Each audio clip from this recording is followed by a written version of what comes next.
at some point in time, they're going to bite you and burn you on one. Aubuchon running option.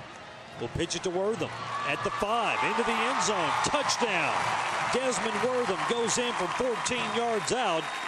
And Hebron piling it on here at the Woodshed.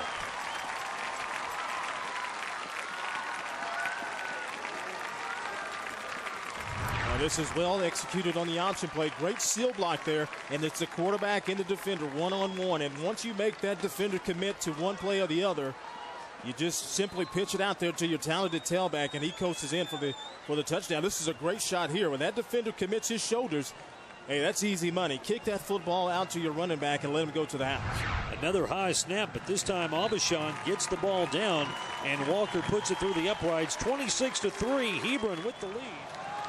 Kurt Walker will kick it away. The Garner brothers are back to receive it. And it will be Montel Garner taking it at the 3-yard line. And across the 20 off with Hebron and Kyle Aubuchon getting things started off in the right way with a pass to Devin Flynn on the first play of the game. Went for a big gainer. The Hawk defense was just as adept at shutting down that Heritage offense here in the first half. And you see Kurt Walker reel in a 50-yard touchdown pass from Aubuchon. And then later, Keontae Griffin doing a nice job, along with Desmond Wortham, of piling up yardage for this Hawk offense. The Hawks really firing on all cylinders, and that's a little bit unusual for a team playing their first game of the year, LD. A team's punter is also a running quarterback. You got to watch out. Aubuchon throws it downfield. Walker's there with the catch, and now the Hawks are in scoring position. That's pretty much been the MO all night tonight. Ever since the Heritage defense would make a play and force a punting situation or maybe force a field goal situation, they pick up that first down, and then the Hawks come right back and attack. And this has been the way all night. These two have hooked up on a big touchdown already. 46-yard gain to Kurt Walker, and it puts the Hawks on the 5-yard line, 1st and goal. Man, the running back and the quarterback wisely read that and took it himself in the end zone. Just so many weapons on this offense, and Kyle Aubuchon is at the trigger point of it. Kurt Walker with the PAT. 33-6 our score. 8:29 remaining in the third quarter, and the wood has officially been brought by the Hebron Hawks tonight. The offensive line down there next to the tackle showing his blocking skill. The handoff to Damian Delaney, and Delaney scoots his way into the end zone from 9 yards out. The 5th Hebron Hawk to score a touchdown tonight, and makes it 39-6. Well, again, this offensive line, they too have played well, and they're anchored by their center there, C.J. Mejia, number 65, and they lean on that left side, and that's big Will Juarez over there too, doing work on the left side, and that's just a trot in the end zone there by Damian Delaney. Last year, the Hawks averaged 34 points a game offensively, and they are off to a start that will eclipse that tonight, as Kurt Walker makes it a 40-6 ball game with 6:44 left in the third quarter. Panthers fail on 4th and 2, turn the ball over on downs, and Hebron will take over on their own 18-yard line. Kyle Aubuchon. Throw it complete across the 40 and staying in bounds. J.T. Teague, as he weaves his way around the defender, now has one man to beat.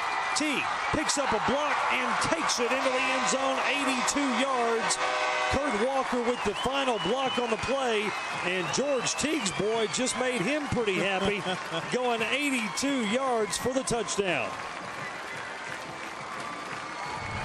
This is what they call a smash route. The outside receiver runs a hitch, and J.T. Teague runs the corner route. That's an absolute beautiful pass. I mean, there's nothing the defender can do, but watch the escort into the end zone by Kurt Walker. Very reminiscent of the Rams back in the day in their Super Bowl run. And that is very impressive there by Kurt Walker, but even impressive there by J.T. Teague, I should say, getting into the end zone. Drew Tritton is on to attempt the extra point. They're giving Kurt Walker a little bit of a break now on the kicking duties. But Tritton is good as well, as he makes it a 47-6 ball game. This one, yeah, it's a rout. 41-point lead for the Hawks at the Woodshed.